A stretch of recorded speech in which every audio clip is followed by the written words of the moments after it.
guys, welcome back. I'm excited to dive into James 4:13 through 17 with you today. And just to be honest, these verses hit my heart, my soul, my spirit, and my mind in a really different way than any time I've read this passage before. So if you haven't read it yet, hit pause, go read it, and come on back and let's dive in.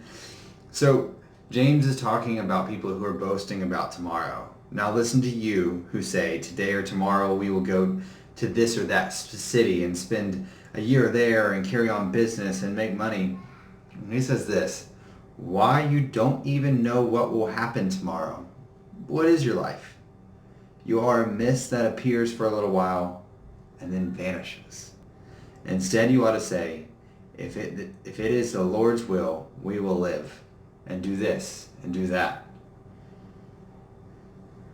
Guys, when I read through this verse, I was like, man, all the plans we had made to do different events in May, to recognize seniors in June, to do all the stuff, I'm like, to do youth group, to do,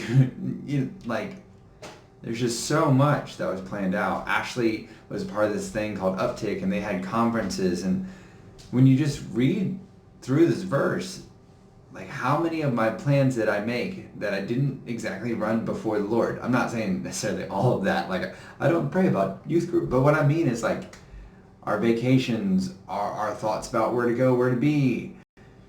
Sometimes we just kind of make them and then we ask God to bless them as a hindsight, right? Like, oh yeah, God, I just ask that you bless this thing that I'm doing.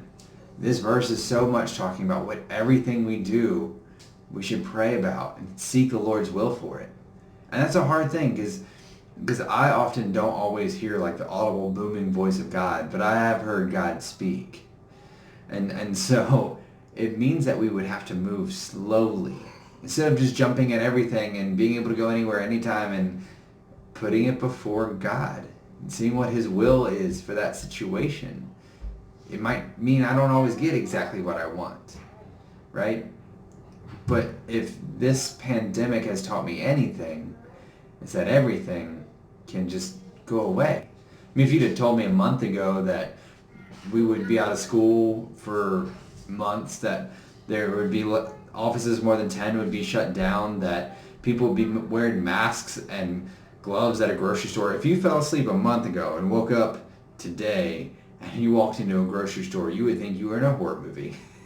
I mean, really, it is wild. And so when I read this passage from James about don't boast about tomorrow, what is your life but a vapor, right? It's fleeting. It's in an instant. But lean on God who is everlasting. And he ends it. As it is, you boast and brag, and all such boasting is evil. Anyone then who knows the good he ought to do and doesn't do it sins. And so sometimes I think in the middle of this, just learning to know that God is sovereign, and that he is in control, even though this is a wild moment, and that we can lean on him. But then even going forward, that we should be thankful for the things that he still allows us to do. Like if we still have a job right now, or if we're at home with our families, like there's so much that we still have, and we can just be thankful for that, and then just to be praying like, Lord, I can't make plans right now. I don't know what life looks like in June. I don't know what life looks like in August. I don't know what's right around the corner, but you do, God, because you're over everything. So however that looks, God, I ask that I might bring things to God. Like I ask that I can do this, but I don't know if it'll happen, Lord. So in your time, in your will, and I trust you that it will be good. So y'all, I think especially when all of us are looking for lights at the end of the tunnel, or looking to get back to normal, all that kind of stuff, this verse tells us more than anything, you just got to put it before God and ask, like, God, I would love for this to be able to happen in July. I would love for this to be able to happen here or there or anywhere.